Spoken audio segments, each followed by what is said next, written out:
네. 안녕하세요. 하나님께서 기뻐하시는 부부연합 말씀을 나누게 될 김규리 목사입니다. 또 이렇게 하나님의 귀한 말씀 함께 나누기 위해 불러주신 정영권 담임 목사님과 대구 남광교회 장로님과 성도님들께 감사의 말씀을 드립니다. 네, 저 PPT 같이 보면서 나누겠습니다. 네, 오늘 말씀 먼저 나눠주셨는데요. 먼저 제 소개부터 좀 드릴게요. 저는 뭐가 많죠. 작은 글씨인데 일단 사역자입니다. 목사라서 지금은 현재 이제 영흥교회에서 협동 목사로 사역하고 있고요. 그리고 저는 상담사입니다.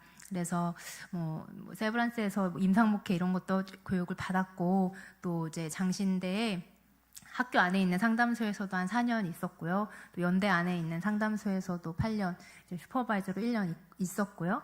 현재는 연세드림 상담 연구소에서 이제 대표로 상담하고 있고요. 또 공부는 상담도 하고 신학도 하고요. 지금 이제 명지대학교와 장로회 신학대학교에서 개건 교수로 강의를 하고 있습니다. 일반 자격증도 있고 상담사 자격증도 있고 이제 기독교 상담 자격증도 있는데요. 제가 이렇게 제 소개를 배경을 먼저 좀 드리는 이유가요. 제가 지금 이제 드리는 설교나 강의나 이렇게 특강이나 이런 것들의 배경이 저는 제 배경이 신학 플러스 심리학입니다. 네. 그래서 이런 배경이 있음을 먼저 양해를 부탁드립니다. 교회 안에서 심리학을 적용하는 거에 있어서 불편하신 분들이 계셔요. 이해합니다. 그렇지만 또 저의 배경이 이렇다 보니까 또 양해의 말씀을 드립니다. 이렇게 이해해 주시면 감사할 것 같아요. 예전에는 이제 아주 오래전에는 저희가 몸이 아파도 병원을 가기보다는 이제 기도원을 가시는 경우가 많았습니다. 그래서 금식하거나 안차를 받거나 하면서 나으시는 이런 경우가 많았는데 시대가 가면서 의학도 하나님께서 주신 전문 지식이다라는 이제 생각들이 많아지시면서 지금은 정말 전문 의사 선생님께서 수술을 하시고 그 수술의 손을 성령님께서 만져달라고 기도를 하죠. 이런 식으로 저도 신학 플러스 사람에 대해서 또 많이 이해하려고 공부를 해놓은 심리학을 저의 배경에 있기 때문에 그런 걸 양해의 말씀을 드립니다. 네, 오늘 부부 연합에 대해서 먼저 말씀을 드리려고 하는데요. 함께 그냥 PPT 켜주셔도 돼요. 네, 결혼이란 팀으로 함께하는 스포츠다. 함께 이기든지 함께 질 수밖에 없다라는 말씀 먼저 드릴게요. 네, 나는 행복한데 나는 불행한데 그는 행복한 것 같아. 그러니까 없을 수도 있다는 거죠. 네. 내가 지는 느낌이 들면 그도 지는 느낌이 드는. 왜? 저희는 한 팀이기 때문에요. 결혼한 순간 우리는 한 팀이 돼서 저 사람은 이긴 것 같고 나는 진 것 같고 할 수가 없는 그 한 팀이 된다라는 거 먼저 말씀드리려고 하고요. 오늘 그래도 부부분들 그리고 30대 40대 분들 라오스 그룹을 또 위해서 이 말씀을 같이 준비를 해보았습니다. 하나님께서 정말 함께 하시는 귀한 말씀 시간 그리고 또 여러 가지 또 특강의 시간이 되면 좋겠습니다. 두 번째 말씀은요. 진실을 말하기 위해선 두 사람이 필요한데 한 사람은 말하고 다른 사람은 들어준다는 거예요. 그러니까 진실이 오가려면 한 사람만 계속 말해서는 안 된다는 거죠. 이 한 사람은 말하고 한 사람은 들어주고 반대로 한 사람은 말하고 한 사람은 들어주고 왔다 갔다 해야지만 그때서야 진짜 대화, 진실이 오간다는 겁니다. 이 두 가지 먼저 중요하게 말씀을 드리고요. 먼저 성경 말씀부터 볼게요. 오늘 말씀 창세기 2장 22절에서 24절입니다. 오늘 말씀 창세기 2장 22절에서 24절은요. 고린도전서 6장, 마태복음 19장, 마가복음 10장, 에베소서 5장 많은 곳에서 인용되는 말씀입니다. 먼저 22절인데요. 하나님께서 여자를 남자의 갈빗대로 만드시고 여자를 아담에게 인도하셨다고 합니다. 창세기에서 다른 동물들, 새 이런 동물들은 하나님께서 무엇으로 만드셨는지 아시죠? 네, 말씀 그리고 그 재료가 말씀 그리고 동물들, 새 이런 것들 재료가 있잖아요. 동물의 재료가 흙. 네. 흙으로 만드셨죠. 특히 19절에 보면 하나님께서 흙으로 들짐승과 새를 지으시는데 그 자리에서 바로 암수 한 쌍씩을 만드는 것을 알 수 있습니다. 그런데 유독 이 사람은 남자를 흙으로 만드시고 이후에 남자의 갈빗대로 여자를 만드시고 남자에게 하나님께서 인도하셨다라고 합니다. 즉 남자와 여자는 본래 하나였다라는 의미입니다. 하나님께서 만드신 남자와 여자는 근본적으로 하나가 될 수 있는 능력이 있다는 것입니다. 하나님께서 우리 남자와 여자가 서로 하나 되어서 살 수 있도록 우리를 창조하셨습니다. 혹시라도 부부 사이가 어렵다고 해서 내가 이 사람을 잘못 만났나? 내 갈빗대의 주인이 따로 있나? 다른 주인이 있나? 라고 생각하시면 안 됩니다. 지금 하나님께서는 너의 다른 짝이 따로 있다라는 의미가 아니라 남자와 여자는 처음부터 하나로 창조하셨고 그렇기에 우리 남자와 여자에게는 서로 하나가 될 수 있는 주님의 능력이 부여되어 있음을 말씀하십니다. 23절입니다. 아담이 내 뼈 중에 뼈요 살 중에 살이라 라고 하나님께서 인도에 오신 여자를 보고 기뻐 외치는데요. 이 부분을 어떤 주석에서는 아담이 여자를 보고 얼마나 기뻤는지 황홀경에 사로잡혀서 외친 탄식이라고도 합니다. 네.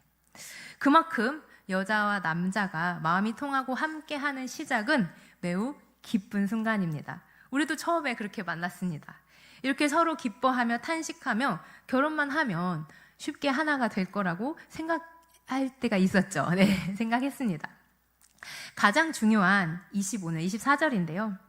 이러므로 남자가 부모를 떠나 그의 아내와 합하여 둘이 한 몸을 이룰지로다. 성경은 이제 당시의 시대적인 배경을 글 안에 담고 있습니다. 당시 이스라엘 사람들의 결혼은 매우 가부장적이었습니다. 그래서 남자가 결혼을 하면 여자를 데리고 같이 부모 집에 거주를 하면서 혹은 부모와 매우 가까운 데 살면서 계속 부모님에 대한 책임을 다하면서 살아갔습니다. 그래서 남자들은 결혼을 해도 부모에 대한 책임을 계속하는 것이 당연한 어떤 사회, 문화적인 이런 배경에서 이 하나님의 말씀은 굉장히 충격적이었다라고 합니다. 하지만 지금 하나님께서는 남자가 결혼을 하면 부모에 대한 책임이 아닌 이제 아내에 대한 책임으로 살아가야 한다라고 말씀하십니다. 하지만 동시에 중요하게 보아야 할 것이 있습니다.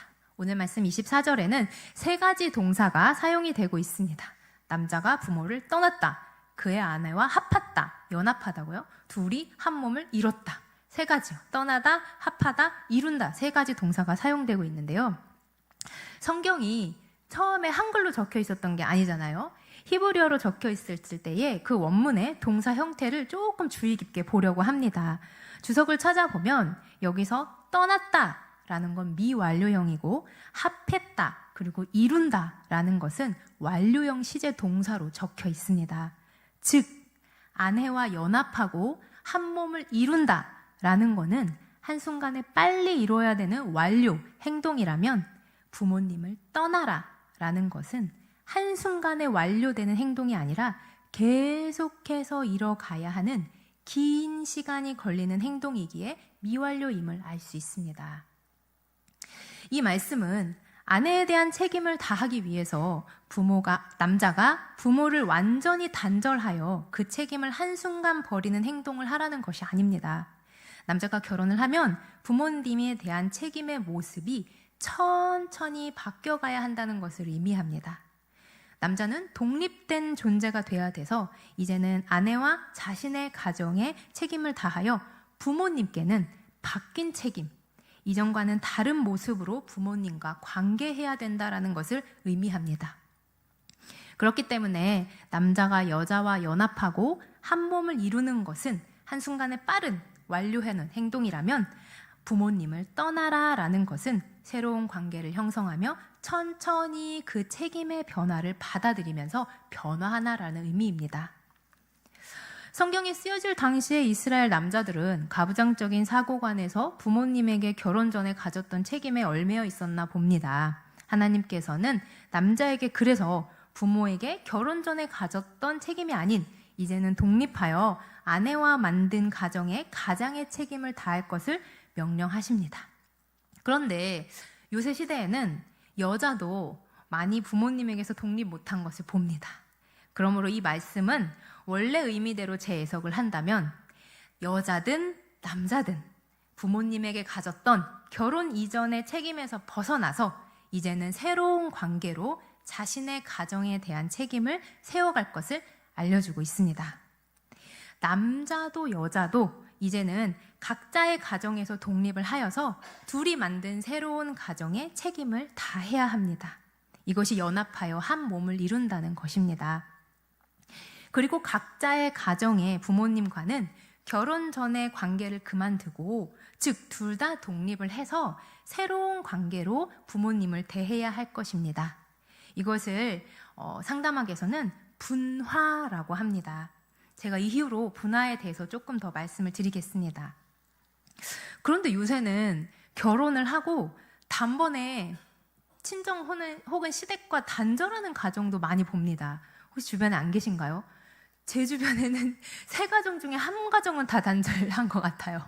그래서 왜 이렇게 많지 하는데요. 그 이유에 대해서 살펴보니까 요새는 인터넷 시대라서요. 워낙 남의 가정 이야기를 인터넷을 통해서 극단적인 사례를 많이 듣다 보니까 나도 그런 조짐이 조금이라도 보이면 그냥 뭐 친정이든 시댁이든 단절해버리는 경우가 많다고 합니다. 물론 어쩔 수 없이 단절해야지만 살아갈 수 있는 그런 극단적인 경우도 있긴 하지만, 오늘 하나님께서는 부모님과의 단절은 한순간에 완료되는 행동이 아니라고 말씀하십니다.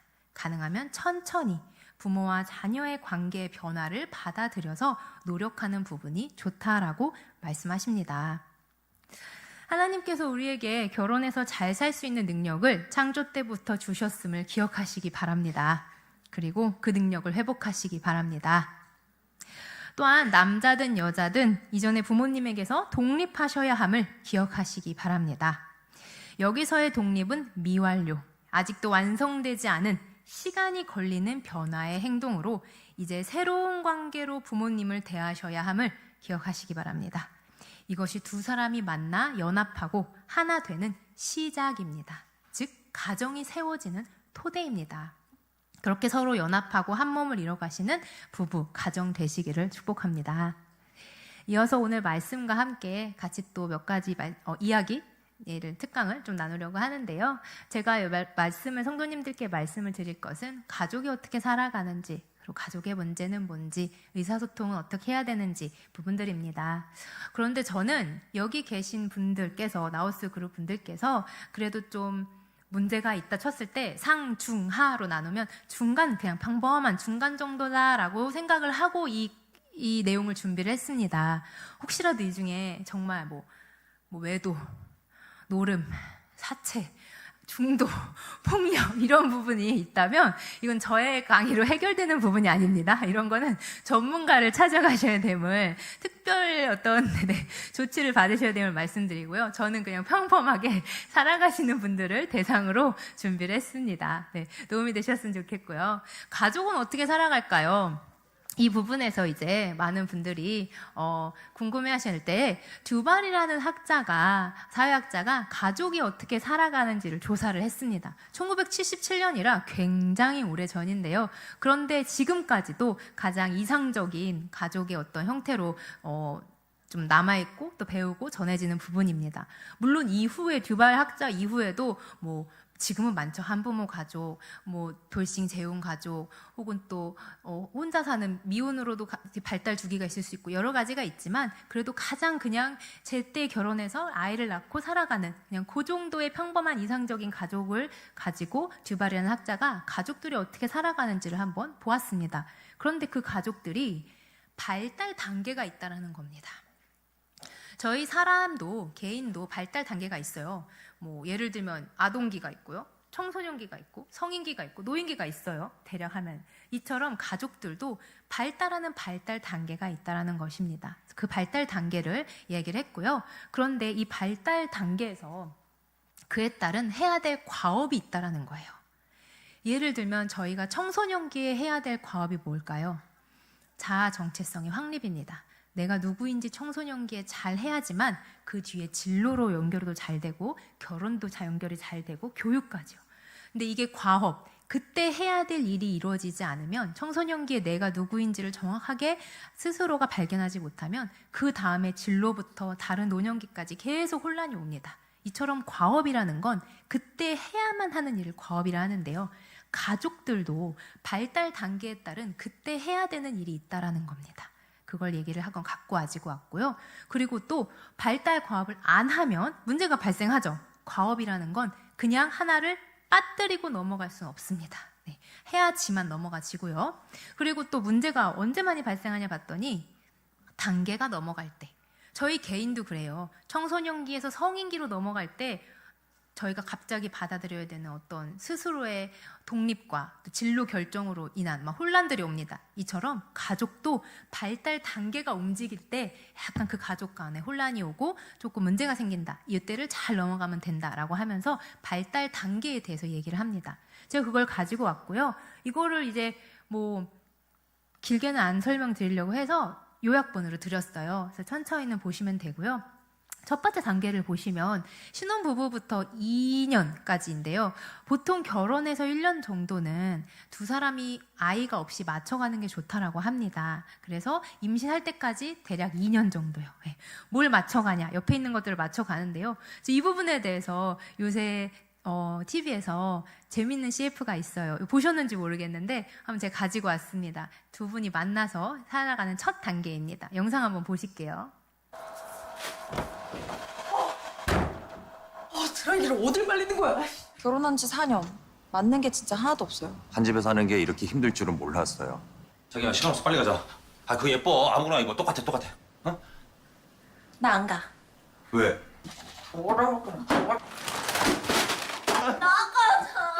아 왜 그래 진짜 좀 쉬어 그냥. 그럼 제가 틀렸다는 건가요? 마셔. 이게 지금 말이 된다고 생각해? 이거 산 거 아니고 진짜 당첨된 거야. 한 달에 한 번씩 당첨이 되네? 꼭 사람들 앞에서 그러다. 뭐가? 알면서 뭘 그래? 아, 나 몰라. 얘기해봐, 왜? 질투 아니야? 어? 아닌 걸 자꾸 우기니까. 에어컨 꺼. 싫은데? 꺼. 더워. 버텨. 좀만 버텨. 에어컨 안 하네. 오늘은 치킨 각이다.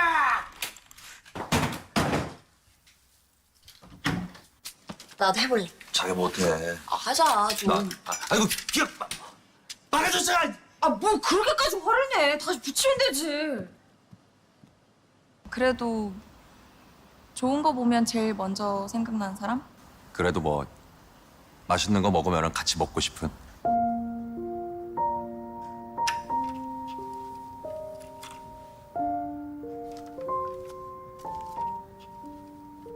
좀 어렵네, 이게.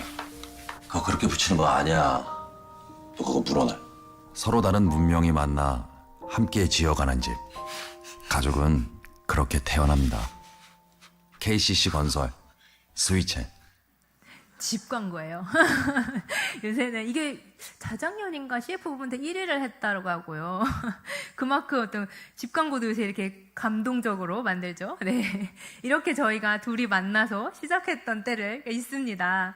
이때 뭐를 해야 되냐면요. 네. 결혼에 적응을 하며 밀접한 부부관계의 수립. 그러니까 어떻게 살아갈지, 그리고 어디까지, 서로의 역할들에 대해서 이제 좀 대화를 해야 되죠. 그리고 성적, 섹슈얼로도 맞춰야 되고요. 친척에 대한 일에 어디까지 가족으로 둘 것인지, 네. 가족 명절 때는 어디까지 갈 것인지, 몇 촌까지 갈 것인지, 명절은 어떻게 생길 것인지 이런 것도 얘기해야 되죠. 자녀 출생, 몇 명을 낳을 것인지, 그리고 그에 따른 돈, 네, 필요한 수입은 어떻게 할 것이며 아내가 임신으로 쉴 때는 어떻게 할 것인지 이런 것들을 맞춰가는 시간이 처음에 신혼부부 1년에서 2년입니다. 이때 가장 중요한 건 의사소통이요. 네. 두 사람이 대화가 돼야지만 이런 것들을 조율을 하겠죠. 그러니까 연애하실 때 대화가 되는 것들은 거의 확인을 하시고 이렇게 처음에 결혼하실 때면 하신 후에는 정말 많은 것들을 대화로 조율을 해나가시는 걸 알 수 있는데요. 정말 놀라운 것은 이 다음부터는 거의 이제 자녀가 생기고 나서부터는 역할 투입이에요. 대화보다는 이제 그 다음에 자신의 역할들로 막 들어가는 것을 볼 수 있는데요. 그 다음은 아이가 30개월까지의 단계입니다. 이 단계도 있어요, 영상이. 요거 하나 더 볼게요. 그럼 치킨? 골뱅이지. 치킨이지. 골뱅이 소면.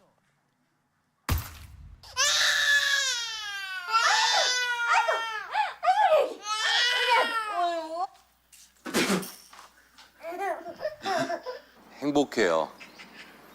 죽을 만큼. 아이 낳으면 어른 된다고 누가 그래요? 여보! 여보! 나 이거 좀 도와줘봐. 그걸 자기가 왜 먹어?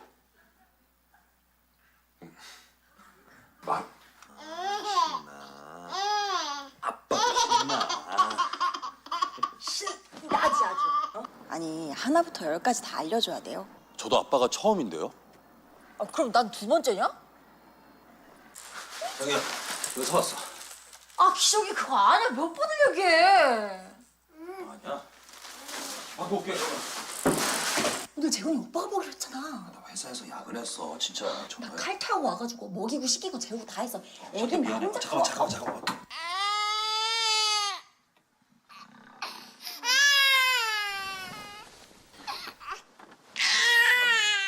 한단 말이야. 괜찮아. 뭐 어때? 애기는데. 아픈 말해? 아 시원해.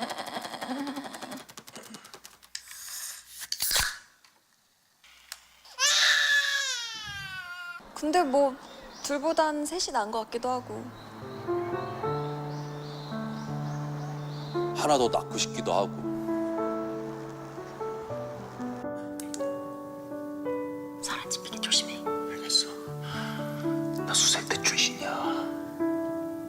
그게 뭔데? 의사라고 보면 돼. 이 새로운 문명의 침공은 가족이라는 집을 더 견고하게 만들고 있습니다.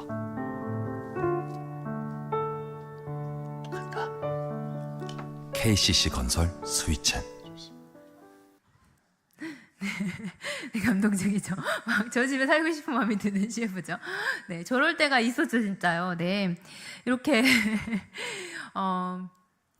네, 이렇게 자녀 출생기부터 30개월까지 이때 뭘 해야 되냐? 이제 부모의 역할로 들어가는 거예요. 그래서 역할을 해야 되고 가족 구성원의 갈등이 되는 문제가 아이를 교육하다 보면은 그 어렸을 때부터도 방법이 다르잖아요. 뭐 기저귀 딴 거 사고 이런 것처럼 이런 방법들, 갈등들에 대해서 어떻게 해결해 갈지를 이제 협의를 해야 되고요.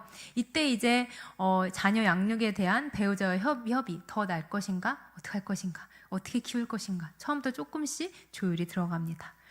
그리고 이제 아이가 6세 될 때까지, 그러면 6세 될 때까지는 점점 이제 사회화 교육, 영양관리 들어가고요. 자녀가 둘이면 싸우잖아요. 그럼 어떻게 이 아이들을 훈육할 것인가? 그다음에 관계, 이런 것들. 그다음에 이때부터 이제 약간 안정된 부부 관계가 유지되기 시작합니다. 참 빨리 오죠. 대화하고 조율을 했더니 바로 부부 관계가 안정이 돼요. 그 잘 사는 가정들을 봤더니 그렇다라는 거예요. 그리고 13세까지요. 13세까지 네, 자녀들의 사회와 자녀들이 밖으로 나가는 그런 부분들, 학업, 가족 내 규칙과 규범이 생깁니다. 아빠한테는 존댓말을 쓴다. 뭐 가정의 중요한 부분은 엄마가 결정한다, 아빠가 결정한다 등의 가족마다 어떤 규칙들이 생겨요. 가족 규칙들이. 이렇게 가족 규칙들이 생기면서 여러 가지 일들을 하면서 또다시 만족스러운 부부 관계가 유지됩니다. 그리고 청년기 20세까지 자녀를 키우다 보면 자녀의 이제 자녀가 이제 자기 스스로 독립을 하는 여러 가지 자아 정체성이 생기잖아요. 이 부분들에 있어서 아이들의 책임과 자유에 대한 교육이 들어가고요. 자녀의 성문제 대처를 해야 되고요. 성교육해야 되죠. 부모와 자녀의 세대 간의 충돌, 그리고 직업과 수입의 안정화도 돼야 돼요. 저 바쁘지 않아요, 부모님들? 우리 아이도 잘 양육해야 되고 돈도 벌어서 노후 준비도 해야 되고, 이런 게 이제 20대까지의 과업이라면 그 다음부터는 자녀가 20대 때 이 20살로서 집을 떠나요. 뭐 기숙사를 가던 뭐 출가를 하던 집을 떠나면 그때 이제 자녀의 출가에 따른 부모의 역할이 바뀌고, 그러면서 부부 관계가 조금 재조명됩니다. 두 사람만 남는 시간이 시작이 돼요. 그리고 중년기, 부부만 남은 가족으로 정년퇴직까지 자녀들이 결혼하면서 출가를 합니다. 그럼 부부관계가 재확립이 되고요. 조금 더 이제 부부 중심으로 뭐 취미도 갖고 좀 일도 둘이서 할 수 있는 일도 하고 하면서 다시 한번 부부관계 다지기와 경제적 풍요까지 해야 돼요. 네. 노후가 오거든요. 그 다음에 노년기에서 사망까지. 이때는 사회적 지위 및 경제 소득 감소에 대한 대처, 건강 문제에 대한 대처, 배우자 상실에 대한 대처, 만족스러운 생활을 유지하는 것까지요. 이렇게 잘 산다, 평범하게 산다는 가족들을 봤더니 이런 발달 단계를 거치고 있다라는 거예요. 그런데 이 단계를 보면 저희가 알 수 있는 게 있는데요. 한 가지는 지금 저희가 30살에 결혼해서 그냥 평균적으로 30살에 결혼해서 100살까지 산다고 치면 결혼한 게 70년이에요. 70년 중에 이 발달 단계를 보면 초반에 1, 2년만 둘이 살고 20년을 자녀랑 같이 살아요. 그리고 나서 자녀가 20살 이후로 어쨌든 뭐 기숙사든 결혼이든 출가를 하면 그 뒤에 50년을 둘이 산다라는 거죠. 그렇게 보시면 지금 3040 나우스 그룹 부부분들은 아직 둘이 사는 게 시작도 안 한 거예요. 그렇죠? 네, 지금 역할을 하느라고 정신이 없는데 정말 둘이 사는 걸 시작하고 나서는 50년을 사셔야 되는 거예요. 그래서 이 시간이 시작이 되기 때문에 이 시간을 위해서는 저희가 뭘 해야 되냐? 초반에 있었던 부부 의사소통이요. 대화가 돼야지만 역할로 투입이 돼서 20년간 아이들을 각자의 역할 속에서 막 하고요. 그 다음에 딱 20살 때 아이들이 이제 학교를 나가면 이제 두 사람의 관계를 다시 재정립하는 것도 대화로 되거든요. 그래서 아직 저희들은 시작도 안 됐다. 그래서 저는 제가 40 넘어서 애를 낳았거든요. 저는 60살에 제가 자유가 되나 이러면서 시작도 안 했다. 그리고 그만큼 부부 의사소통이 초반에 중요했다. 그것을 놓치셨다면 과업은 미뤄지지 않습니다. 지금이라도 해야 된다라는 거. 의사소통에 집중을 가해서 나중에 둘이 남을 시기를 천천히 대비해야 된다라는 거. 중요하다고 말씀을 드립니다. 그럼 문제를 좀 보려고 그래요. 가족의 문제가 무엇이냐인데요. 뭐 많은 문제들이 있지만 한 가지만요. 에릭 에릭슨이라고 사회 심리학자가 있어요. 근데 그분이 뭐 다른 이론도 많이 말한 중요한 게 있지만 저는 에릭 에릭슨이 가족에 대해서 말한 문제가 있어서 그거를 가지고 왔는데요. 글씨가 너무 작죠. 저는 다른 건 다 말고 빨간색에 있는 이 빨간 거 하나만 말씀드리려고요. 에릭 에릭슨이요. 결혼 전에 이분은 이제 결혼 전부터 막 나눴는데 결혼 전에 요게 중요하다는 거예요. 원가족과의 분화 문제를 해결을 한 다음에 결혼을 해야 된다라고 얘기를 했어요. 이것이 무엇이냐? 오늘 제가 처음에 말씀드렸던 창세기 2장 22절, 24절에서도 얘기했죠. 하나님께서 부모를 떠나라라고 그 부분에 대해서 좀 말씀을 드리려고 해요. 분화라는 것은 부모를 떠나는 독립입니다. 근데 독립이라고 해서 나는 서울 살고 엄마 아빠는 제주도 살고 미국 살고 멀리 있다 떠났다 하는 이런 단절이 아닌 거는 아까 설교 말씀 통해서도 아셨죠. 네, 부모님과의 어떤 관계의 선이 바뀌는 거예요. 다시 말씀드리면 분화라는 것은 성인이 된 자녀와 부모가 적정한 선을 찾는 거예요. 적정한 관계의 거리를 찾는 거예요. 이게 분화입니다. 그래서 이건 단시간에 이루어지지가 않아요. 하지만 필요하죠. 요새 대학교에서 중간고사, 기말고사가 끝나면 성적 이의 신청을 할 때 저희 때만 해도 학생들이 했는데 요새는 부모님들께 전화가 옵니다. 근데 이게 스카이 학교일수록 더하다고 하더라고요. 서울 연고대일수록 부모님들이 전화하세요. 아니 왜 내 자녀가 지금 B 마이너니까 이해할 수가 없습니다. 성인이 된 자녀인데도 아직도 부모님께서 너무 많이 보호하시는 모습들 보죠. 이제 이런 게 이제 분화 안 된 예고요. 또 한 가지 경우는요. 한 집사님, 여자 집사님께서 계셨어요. 결혼한 지 25년이 되셨습니다. 자녀가 셋이나 계세요. 남편도 계시고요. 그런데 이제 어머니께서, 집사님의 어머니께서, 친정어머니께서 좀 빨리 혼자가 되셨어요. 아버지께서 빨리 돌아가셔서 빨리 혼자가 되셔서 이 집사님께서 어머니를 돌보시는데 이제 주 3회 이상 가서 밥을 차려주십니다. 주말에도 반드시 가고요. 그러니까 주 5회 이상 밥을 차려주시는데 이게 남편의 밥을 차려주는 횟수보단 우리 엄마의 밥을 차려주는 횟수가 더 많은 거죠. 그러니까 남편이 점점 이제 불만이 많아지고 좀 나도 챙겨달라는 말이, 그리고 부부 싸움이 점점 많아집니다. 그리고 자녀들도 이제 계속 친정 엄마를 돌보다 보니까 자녀들도 우리 엄마에 대한 보호를 받고 싶다라는 것과 좀 사춘기 때 일탈이 좀 심각하게 진행이 됩니다. 그런데 우리 엄마가 혼자이기 때문에 가서 밥 차려주고 돌볼 수 있죠. 근데 이게 25년간 똑같다라는 거예요. 문제는. 어떨 때는 우리 엄마가 좀 더 아플 수도 있고 어떤 때는 손이 더 필요할 수도 있는데, 그런데 그렇지 않을 때도 25년간 똑같이 우리 엄마를 내가 챙기고 있다라는 거죠. 그리고 또 하나는 오빠가 둘이나 있다라는 거예요. 그 근처에 살면서 우리도 가면 갈 수 있어 할래라는 오빠가 둘이나 있는데도 우리 엄마는 내가 돌봐야 돼요. 우리 엄마는 내가 해야지만 해요 하면서 엄마와 강한 밀착을 보이는 거죠. 이러면서 엄마에 대해서 계속 꾸준히 너무 많은 헌신을 하기 때문에 가족들이 계속 이제 이 집사님에 대한 불만들, 갈등들, 싸움들, 그 다음에 아이들에 대한 그 엄마에 대한 돌봄의 요구들이 많아지는 거죠. 이럴 경우에는 조금 거리가 더 필요한 거죠. 우리 가정에 문제가 생기지 않을 정도요. 우리 가정에 문제가 생기지 않으면서 부모님과의 적정한 거리를 찾아가는 것이 독립분화입니다. 우리 가족도 잘 지키면서요. 하지만 부모님을 완전 안 보는 게 아니라요. 등한시하는 것도 아니라요. 부모님도 어느 정도, 우리 가족도 어느 정도의 그 선을 찾아가는 게 분화입니다. 그래서 어려워요. 그런데 이 분화가 안 되는 가장 큰 원인에 대해서 있는데요. 가족 간에 삼각형이 형성되어 있대요. 제가 말씀드리는 거 아니고 이제 보엔이라는 학자가 얘기를 했는데요. 가족 안에 많은 삼각형이 형성되어 있어서 가족 안에서 자녀가 독립하기가 힘들다라고 얘기를 합니다. 예전에 정태기 목사님께서는 이거를 어떤 책에 쓰셨냐면 가게에 흐르는 저주를 끊어라라는 책을 쓰셨어요. 똑같은 보엔이란 학자는 가족 안에 있는 나쁜 삼각형을 깨라, 깨트려라라고 했고요. 뭐냐면요, 삼각형은 이제 저희 원래 부모님들 말씀드리는 거예요. 제가 만든 가정이 아닌 일단 저가 속한 가정이에요. 부모님께서 부부간의 갈등은 두 분이 해결을 하셔야 되는데 이 갈등을 자녀를 통해서 해결을 하는 겁니다. 그래서 엄마도 근데 우리는 좀 많아요. 저희는 옛날부터 이제 아들을 보고 사시는 엄마들이 많다 보니까 이 아들을 좀 이렇게 데리고 오죠. 그래서 이 삼각형 안에 끼워넣죠. 그래서 아들아, 내가 너를 보고 살지 않니?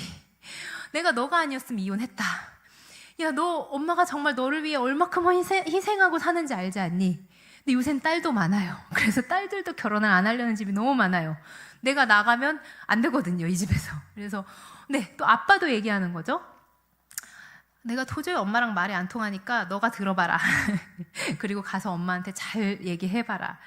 나는 알지 않니? 우리 엄마랑 나랑 엄마는 대화가 안 통하니까 너가 가서 잘 중간에서 역할을 해봐라.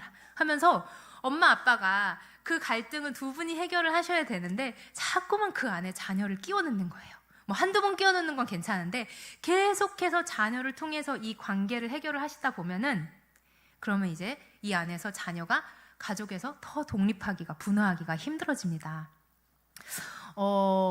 어떤 청년이 있었어요. 결혼하기 전에 청년인데 엄마 아빠가 너무 많이 싸우는 거예요.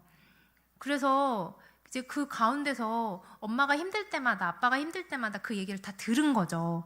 근데 이렇게 가운데 껴있는 이제 부부의 엄마 아빠의 갈등을 대신 해결해야지라는 이 자녀분들은 이 가운데서 빠져나오기가 쉽지가 않아요. 왜냐하면 내가 빠져나가면 우리 엄마 아빠가 이혼할까 봐요. 우리 엄마 아빠가 잘못될까 봐요. 그래서 이 안에서 그 죄책감과 그 부담감으로 더 못 빠져나오고 엄마 아빠를 위해서 더 많이 듣고 더 많이 가고 이런 것들을 챙기는 걸 볼 수 있는데요. 이 청년도 계속 엄마가 힘들다, 아빠가 힘들다 다 들어준 거예요. 그러다 힘들어서 결국에는 이제 직장을 잡고 자취를 했습니다. 근데 자취를 하니까 이제 어머니가 전화를 많이 하시는 거죠. 그리고 싸울 때마다 아빠의 나쁜 말씀을 다 전하는 거예요. 아빠가 이랬다, 이랬다. 그런 일도 많지 않으세요? 저희 엄마도 많이 하시는데 계속 하시는 거예요. 그러니까 이 청년이 처음에 듣다가 집까지 나왔잖아요. 근데 듣다가 이 청년도 약한 거죠. 우울감이 옵니다. 무기력증이 와요. 그리고는 정신과 약을 먹기 시작합니다. 왜냐면 일상은 살아내야 되니까요. 회사는 다녀야 되니까요. 약을 한 5년 정도 먹으면서 그러면서 일상생활을 하는 거예요. 근데 제가 조금 엄마에 대한 전화를 조금 덜 받지 말라는 게 아니에요. 조금만 덜 받아봐라. 너도 살아야 되지 않겠냐 하면 그러다 저희 엄마 잘못되시면요. 그러다 저희 아빠 잘못되시면요. 그 안에서 못 나옵니다. 이렇게 가족 안에서 계속 엄마 아빠를 갈등을 해결하려는 부담감으로 있는데요. 어느 정도는 적정한 선을 찾으셔야 돼요. 어느 정도는 부모님들도 자녀들을 좀 놓아주셔야 되고 저희 자녀 입장에서도 일단 어느 정도는 나와야 돼요. 그래서 성인이 된 자녀가 내 일상을 그리고 내 가족을 잘 살아갈 수 있을 갈등이 없는 이 정도의 선을 부모님과 찾는 것을 분화라고 합니다. 그런데 이 분화가 물론 단시간에 쉽지 않아요. 왜냐하면 부모님께서 힘드실 때는 더 받으릴 수도 있고요. 부모님께서 도움이 필요할 때도 더 받으려야만 하고요. 그렇지만 그렇지 않을 때는 또 가족들을 챙겨야 되는 이 왔다 갔다의 수준이 있기 때문에 단시간에 이루어지지 않는 꾸준한 시간 동안에, 하지만 그 방향은 내가 내 삶과 내 가정을 챙기려는 방향으로 향해 있어야 된다는 거죠. 분화가 안 되면 어떤 문제가 일어나냐고요? 결혼을 했을 때 분화가 안 되신 분은 보통 분화가 안 되신 분을 만나요. 끌리거든요. 만나서 처음에 결혼 초기에 배우자과 원가족과의 갈등이 시작됩니다. 왜냐하면 결혼한 두 분이 새로운 가족인데 아직까지 이 가족이 가족인 거예요. 너 왜 우리 엄마한테 못해? 너 왜 우리 가족 무시해? 너 왜 우리 가족 챙기지 못해? 나는 이만큼 하는데 왜 우리 가족을 더 못 돌봐? 하고 우리 가족은 지금 내가 만든 가족인데 원래 살던 가족이 되는 거예요. 원가족과 이렇게 배우자와 마찰이 생기죠. 그러다 보니까 헌신도 부족해집니다. 예. 왜? 내 가족을 더 챙기느라고요. 그리고 내 배우자도 내 가족을 더 챙겨줬으면 좋겠거든요. 이런 부분 때문에 지금 만든 가정에 대해서 약간 기초 시작부터가 흔들리는 걸 알 수 있어요. 그러다 자녀가 생겨요. 그러면 한쪽 배우자가 자녀와 밀착돼서 부부 문제를 아동을 통해 다룸. 뭐예요? 다시 삼각형을 만든다라는 거예요. 부부 갈등이 생기면 또 다시 이 자녀들은 결혼을 해서 또 다시 자녀들을 데리고 와서 야, 엄마 얘기 좀 들어봐봐. 아빠가 지금 이렇게 행동하는데 이게 지금 아빠가 맞는 거니? 너무 힘들다. 너무 살기 힘든데 엄마가 너 보고 살아. 엄마는 너밖에 없어. 이러면서 또다시 자녀를 가지고 와서 부부 문제 사이에 넣습니다. 삼각형을 만들어요. 그러면은 또 자녀 양육으로 인한 부부, 원가족과 갈등. 뭐냐면 자녀를 키울 때 두 사람이 키우고 양가는 보조예요. 도와주면 좋고 안 도와줘도 어쩔 수 없고. 근데 이게 분화가 안 된 분들께서 계속 이게 문제가 커지면 자녀를 키울 때도 야, 우리 가족은 이만큼 도와주는데 너네 가족은 얼마큼 도와주니? 왜 안 도와주니? 우리 가족은 돈을 이만큼 도와줬는데 왜 경제적으로 너희가 좀 그래? 또 가족 싸움으로 번지는 거죠. 자녀 양육을 하는데도요. 그러면서 의사소통도 비난으로, 습관적인 의사소통, 비난이 생깁니다. 가족 경계선도 파괴가 돼요. 건강한 가족은 구조가요, 상위 구조의 부모가 있어요. 하위 구조의 자녀가 있습니다.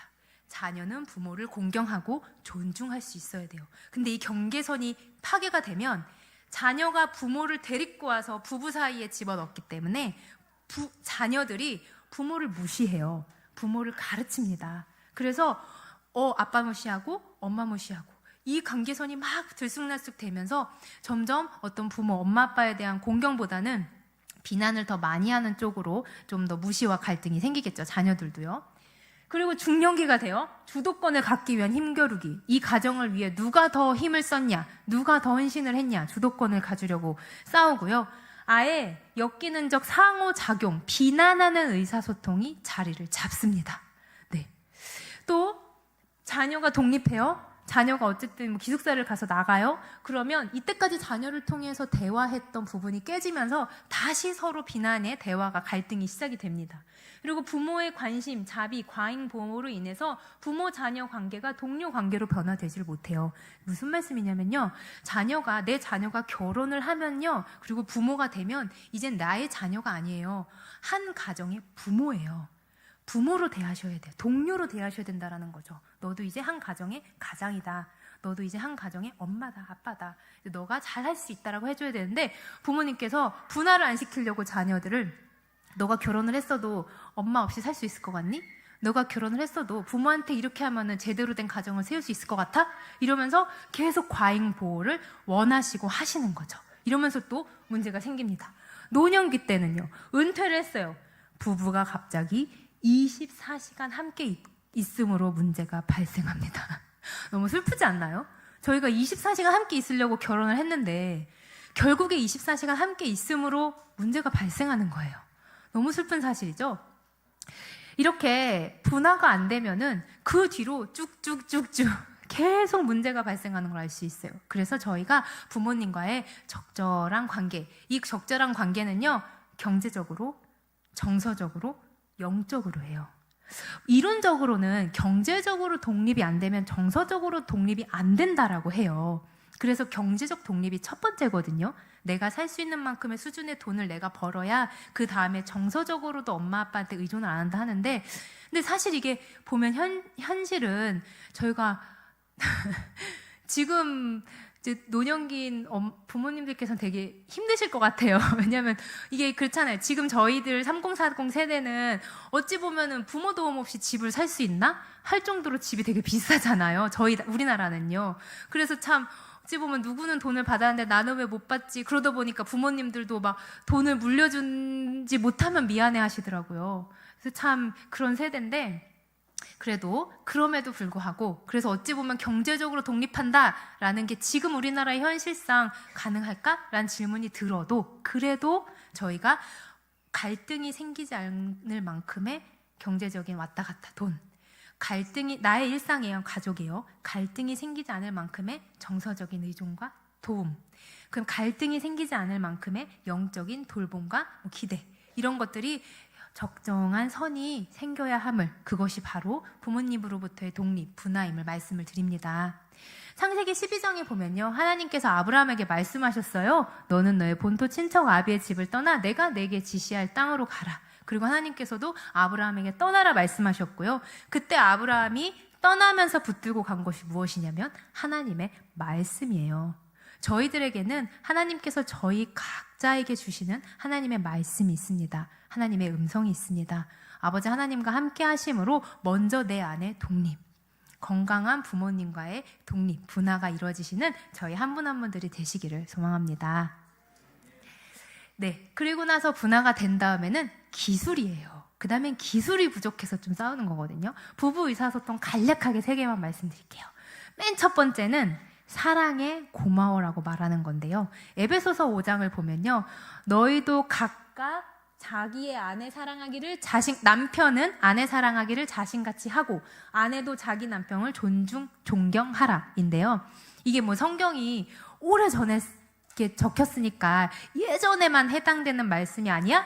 라고 이렇게 질문하실 수 있는데, 이게 근데 지금도 저희가 가족 상담 이런 거를 배울 때 부부가 세워질 때 가장 기본이 되는 부부의 태도가, 여자는 남자를 존중이요, 한 인격으로 존중하는 거고요. 남자는 여자를 자기 자신처럼 사랑하는 게 지금도 믿지 않는 그런 이론에서도요, 세상 이론에서도 이 2개가 기본적인 부부의 태도라고 얘기를 합니다. 우리 하나님께서 정말 저희에게 꼭 필요한 지혜를 성경에 늘 적어주셔요. 알려주셔요. 그래서 남편분들은 아내에게 사랑한다라고 말해야 되는데, 전제 조건은 남편분께서 자기를 사랑한 경험이 있으셔야 되겠죠. 나를 사랑하는 만큼 사랑하라 하셨잖아요. 지금 성경에 자신같이 사랑하라고요.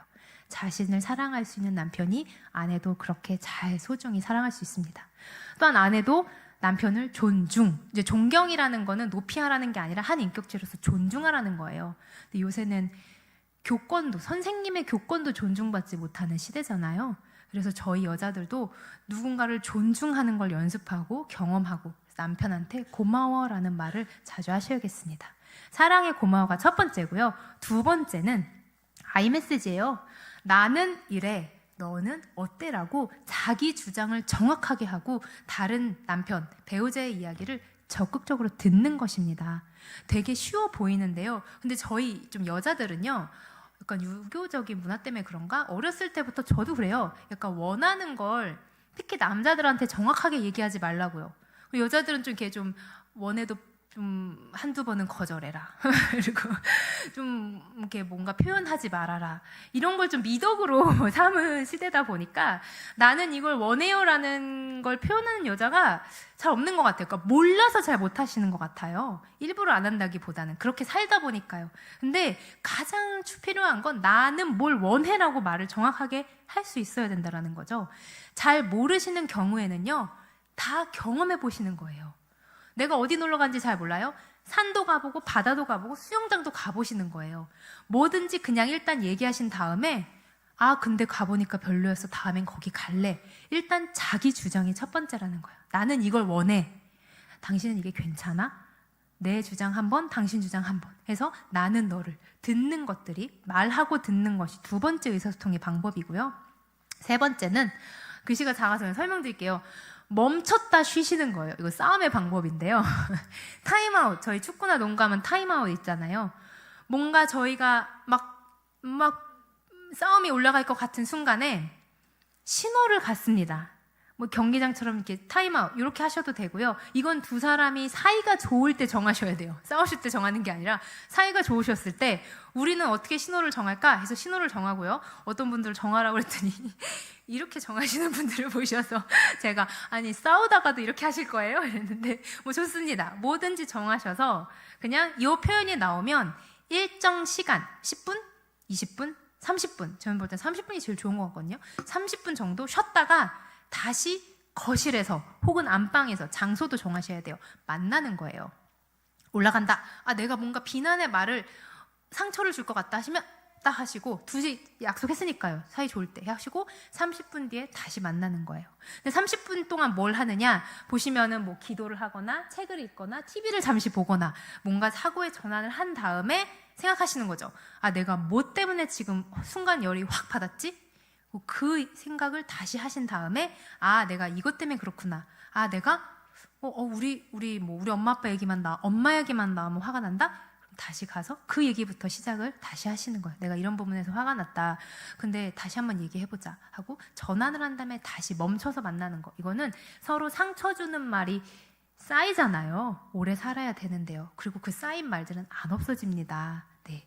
그래서 이 쌓인 말들, 그러니까 이런 좀 상처 주는 말들을 하지 않기 위한 기술이에요. 3가지 말씀드리고요. 또 자녀를 위한 의사소통은 2가지 말씀드릴게요. 하나는 이중 메시지를 피하시라고요. 네. 이중 메시지가 특별히 제가 볼 때는 교회 다니시는 엄마 아빠들에겐 진짜 많은 것 같아요. 자녀가 어렸을 때만 해도 자녀한테 엄마는 너가 교회만 다니면 된다. 교회만 신앙생활만 열심히 하면 된다. 이렇게 계속 말씀하셨는데 중고등부를 딱 간 순간 성적이 오르면 엄청 좋아하시는 거죠. 표정이 달라지시는 거예요. 그러다 성적이 떨어지면 한숨이 깊어지시는 거고요. 근데 이게 너무 이제 계속 다른 메시지를 주시면 자녀가 혼란이 오기 시작합니다. 우리 엄마는 사실 교회 간다라는 거를 되게 중요하게 얘기하셨지만 사실은 성적이 오르는 걸 더 좋아하셨어. 이러고 나중에는 교회 주일에 학원을 선택하게 되죠. 왜? 우리 엄마는 성적 오르는 걸 더 좋아하시니까요. 아무리 엄마 아빠가 말로 이게 중요해라고 말해도 표정으로 행동으로 다른 게 중요하다라고 이미 말을 하고 있다면 이건 아이들한테 이중 메시지를 주는 거예요. 지금 그림을 보면 그렇거든요. 사진에서 보면 시험 전날이야 빨리 자라고 한 번은 얘기했고요. 시험 전날이야 빨리 공부해 라고 얘기하는 거예요. 똑같은 상황에서 언제는 공부해서 칭찬하고 언제는 공부해서 혼내고 이런 상황이 많아지면은 아이들이 혼란스러워진다라는 거죠.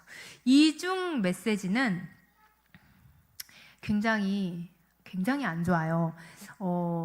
이제 뭐 극단적인 예지만 이제 조현병과 정신분열증 있잖아요. 환각과 망상을 보는 요새 많은 정신병 범죄의 원인이 되는 조현병이 발발을 할 때 물론 선천적으로 DNA를 타고나는 경우가 대부분인데 근데 후천적으로 발발을 한 경우에 그 후천적으로 발발을 한 가정들을 살펴봤더니 대부분의 아이들이 청소년기 16세에서 17세에 조현병이 발발을 하고 그 이전부터 부모님께서 이중 메시지를 계속 사용을 하신 거예요.